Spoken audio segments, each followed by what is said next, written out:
लेकिन भारतीय सेना के लिए उसके अनफिट अधिकारी और सैनिक अब चिंता का सबब बन गए, क्योंकि भारतीय सैनिकों और अधिकारियों में लाइफस्टाइल रिलेटेड बीमारियां बढ़ रही हैं। इससे छुटकारा पाने के लिए सेना ने एक नई पॉलिसी तैयार की।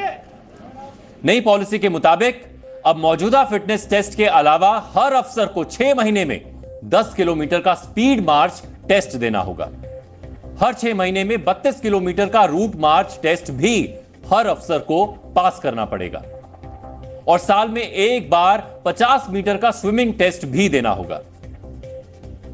यह नई फिटनेस पॉलिसी सैनिकों और ब्रिगेडियर लेवल तक के अफसरों के लिए तैयार की गई है, जिसको लागू करने के लिए सभी कमांड्स को आदेश जारी कर दिए गए। इस नई पॉलिसी के 3 प्रमुख मकसद बताए गए। पहला मकसद फिटनेस टेस्टिंग की प्रक्रिया में एक रूपता लाना, यानी अफसरों और सैनिकों के लिए एक जैसा फिटनेस टेस्ट। दूसरा मकसद सैन्य अफसरों को मोटापे से दूर रखना और शारीरिक तौर पर ज्यादा फिट बनाना। और तीसरा मकसद जीवन शैली से जुड़ी बीमारियों जैसे शुगर, ब्लड प्रेशर की बीमारियों को कम करना।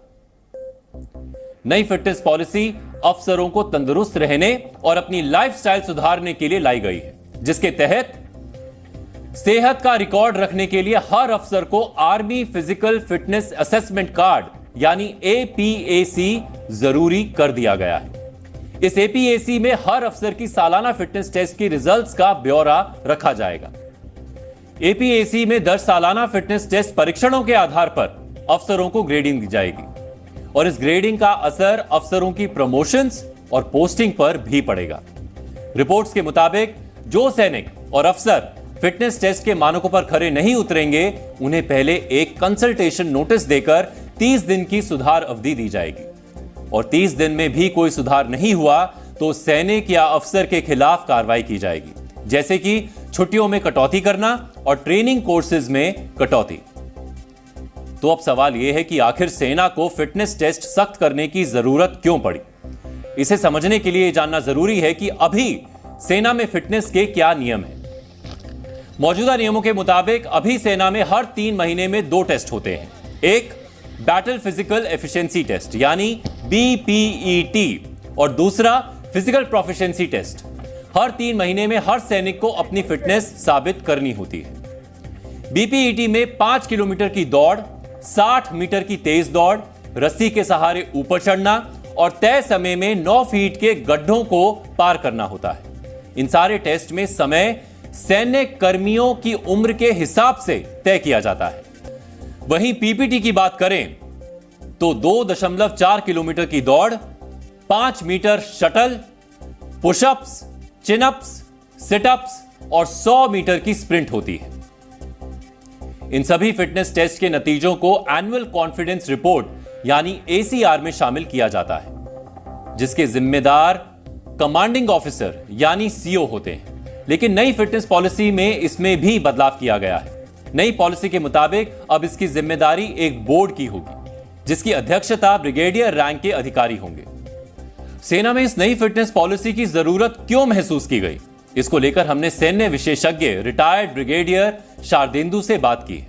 उन्होंने जो वजह बताई है वो आपको भी पता होनी चाहिए।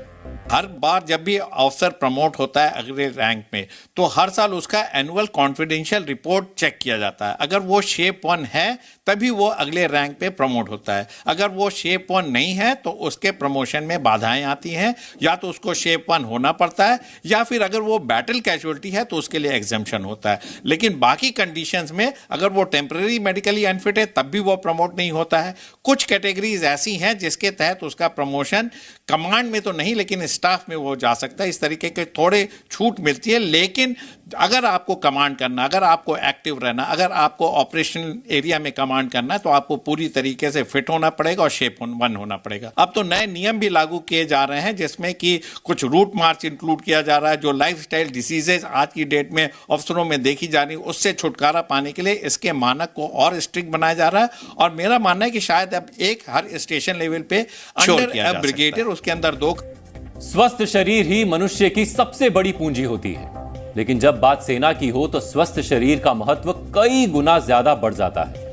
इसलिए सैन्य बलों को समाज के सबसे ज्यादा सेहतमंद सेक्शन में रखा जाता है। लेकिन सच यह है कि तेजी से बढ़ती लाइफस्टाइल डिजीजेस अब देश के जवान और सैन्य अधिकारियों को भी अपना शिकार बना रही हैं।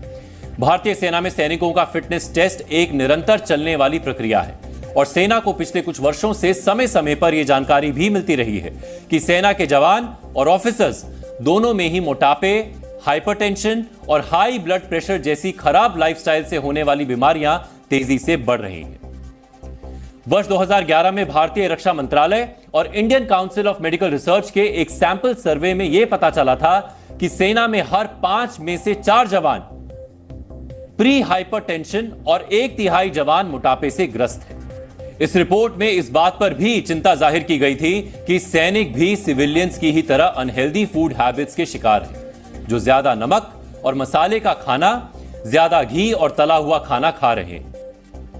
हालांकि तब राज्यसभा में जवाब देते हुए रक्षा मंत्रालय ने इस रिपोर्ट को यह कहते हुए खारिज कर दिया था कि आईसीएमआर ने इस स्टडी के लिए ज्यादा सख्त मापदंड तय किए थे, यानी सेना के हर एक सोल्जर के वजन की लिमिट तय कर दी थी। इसके साथ ही तय सीमा से ज्यादा वजन वाले जवानों के प्रमोशंस पर रोक लगा दी गई थी। सेना ने यह नियम भी बनाया था कि ओवरवेट जवानों और अधिकारियों को विदेश में किसी भी पोस्टिंग पर तब तक नहीं भेजा जाएगा जब तक वो अपने वजन को कम ना करें। यहां एक और दिलचस्प बात है जो हम आपको बताना चाहते हैं। सेना में डिसेबिलिटी पेंशन उन सैनिकों को दी जाती है जो अपनी पोस्टिंग के दौरान गंभीर बीमारियों से पीड़ित हो जाते हैं या फिर ड्यूटी के दौरान अपने अंग खो देते हैं। डिसेबिलिटी पेंशन सामान्य पेंशन से ज्यादा होती है। डिसेबिलिटी पेंशन में हाइपरटेंशन, बीपी और डायबिटीज जैसी लाइफस्टाइल से जुड़ी बीमारियों को भी शामिल किया जाता था। वर्ष 2023 में सीएजी की एक रिपोर्ट में यह पता चला कि वर्ष 2015 से 2019 के दौरान सेना के 40% अफसर और 18% जवानों ने डिसेबिलिटी पेंशन हासिल की। इसी रिपोर्ट में यह बताया गया कि डिसेबिलिटी पेंशन पाने वाले 22% अफसर और 13% जवानों को लाइफस्टाइल डिजीजेस के आधार पर डिसेबिलिटी पेंशन दी गई। यह रिपोर्ट पिछले वर्ष आई थी और पिछले ही वर्ष आर्म्ड फोर्सेस ट्रिब्यूनल ने फैसला दिया था कि अगर कोई जवान मोटापे से ग्रस्त है तो वो ब्लड प्रेशर और डायबिटीज के लिए डिसेबिलिटी पेंशन नहीं मांग सकता, क्योंकि ये लाइफस्टाइल डिजीजेस बीमारियां हैं और सैनिकों को ऐसी बीमारियां होने की उम्मीद नहीं की जाती। तो जाहिर है कि भारतीय सेना में जवान हो या अफसर, मोटापे, शुगर और अन्य लाइफस्टाइल बीमारियों से जंग लड़ रहे हैं और ये जंग जीतने के लिए ही सेना नया फिटनेस फॉर्मूला अब लेकर आई है। हालांकि ऐसा भी नहीं है कि भारतीय सेना दुनिया की अकेली ऐसी सेना है जिसमें मोटापे के केस बढ़ रहे हैं।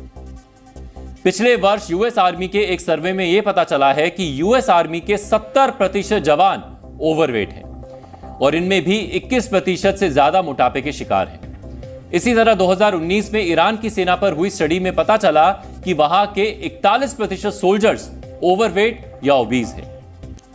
भारतीय सेना में भी मोटापा और लाइफस्टाइल डिजीजेस लंबे वक्त से चिंता का विषय बनी हुई हैं। कुछ वर्ष पहले भी सेना की कैंटीन में ज्यादा सेहतमंद खाना और नाश्ता उपलब्ध कराने की कोशिश की गई थी। सेना कोशिश कर रही है कि सैनिक मोटापे जैसी लाइफस्टाइल बीमारियों से बचे रहें और इसीलिए अब सेना ने अपने जवानों और अधिकारियों के लिए नई और सख्त फिटनेस पॉलिसी तैयार की है।